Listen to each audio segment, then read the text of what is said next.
I mean, this is an absolutely devastating reality. It's such a tragedy anytime individuals are lost to gun violence, but to have 18 or 19, we've heard, children in their classrooms murdered is it's hard for those of us. I'm a parent to comprehend. To be completely frank, I'm not just upset, I'm angry. I'm angry at our Senate and our national leaders who have failed to take action to protect our children. I'm angry at the politicians and the NRA and the gun industry in this country who profits at the expense of the lives of our children and our communities. This is unacceptable, and there's solutions. I mean, in Australia, you know that when there are tragedies, officials can take action. They can change the laws. They can reduce the problem. They can make a difference if they choose to. And in this country, they simply are not choosing to do that. Yeah, what appetite is there for change in the United States? You say you're very angry. It seemed as though the US President Joe Biden was very angry as well. But what can practically be done?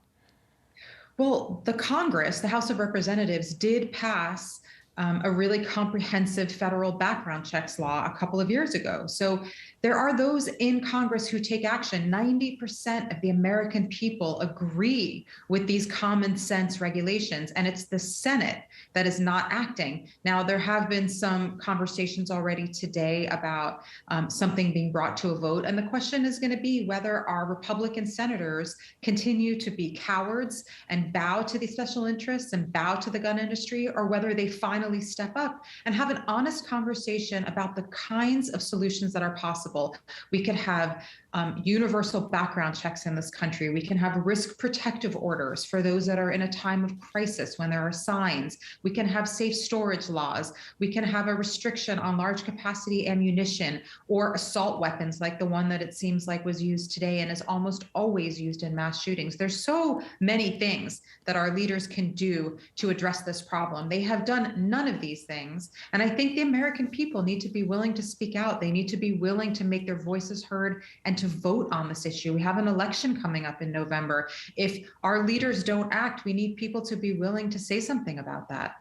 It is such a hugely political and ideological issue in the United States. There is more than one gun per American adult. You can't easily unscramble that egg.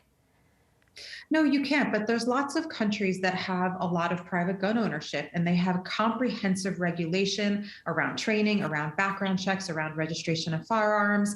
Canada does, Israel does, Switzerland does, even Australia does. There are countries that have a lot of guns, and they do not have the kind of problem we have in this country, because it isn't just the number of guns. It's how incredibly unregulated they are at every level, at the level of purchase, ownership, the level of responsibility Americans take for the guns that they own, requiring them to be stored safely. You know, this is a right in this country, but with rights come responsibilities. And it's long past time in this country where those responsibilities are held. You know, gun owners in America, for the most part, are very responsible, and they actually agree with the regulations I'm talking about. They don't mind these kind of regulations because many of them already do all of these things. And there's a very, very small minority of voices in America that is very loud and is keeping us from making progress on these issues.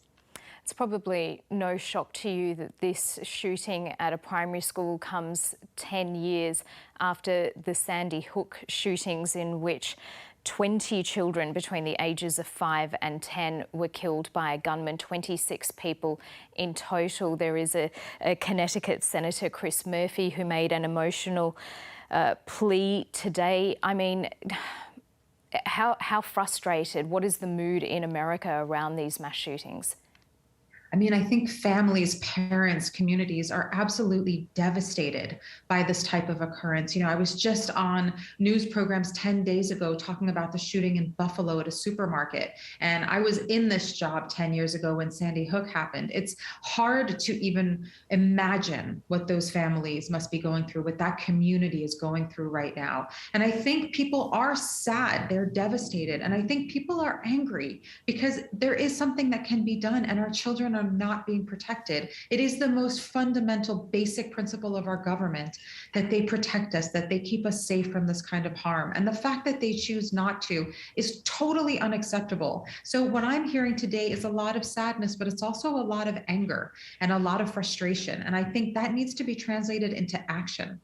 Because these are young children that we're talking about. When Joe Biden got up and spoke a short time ago, he said that he had just got back from Asia, and he was noting that shootings like this don't happen with this frequency in other parts of the world.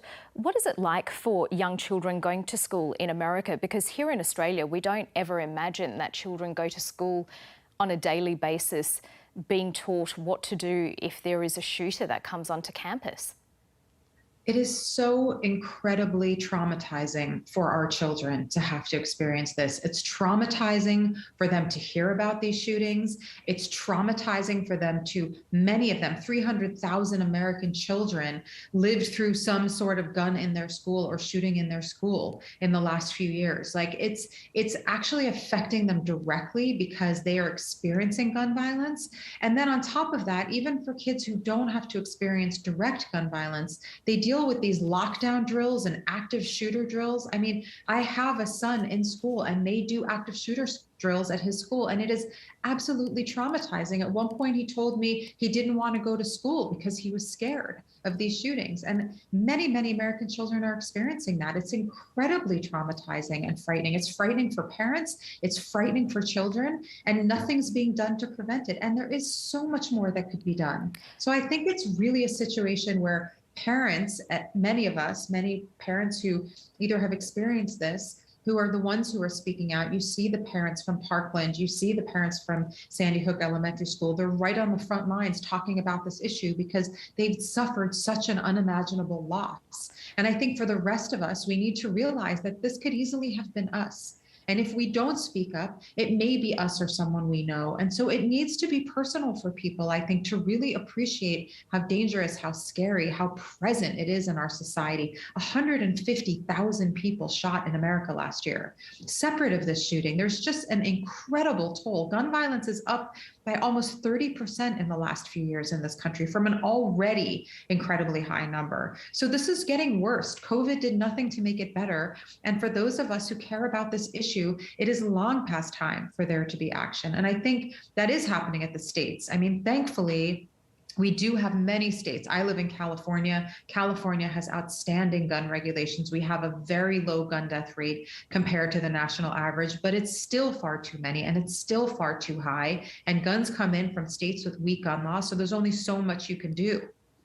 You talked earlier about some of the things that could change: federal background check laws, risk protective orders, limits on sales of assault weapons, which are the ones that are increasingly used in attacks like this. What hope is there that this shooting will trigger that kind of change? Because America has been here before so many times and not much has changed. You know, it's hard to know. We have a 50-50 Senate right now. Even just a few Republican senators being willing to speak out about this could make a huge difference. So, you know, we do have, I think, the votes for a majority. Unfortunately, we need more than that these days in order to get past filibuster rules. But I think we're not that far off. Now, the question of whether those Republican senators have the courage to stand up to the gun lobby, to stand up to the NRA, to stand up to the gun industry and actually do the right thing, do the thing that their own constituents want them to do. Because when you poll Americans, they actually support all of these measures. This is not something that is that divisive within the American public. Basic common sense measures like background checks are actually incredibly well supported. So we're not that far off. The people want it.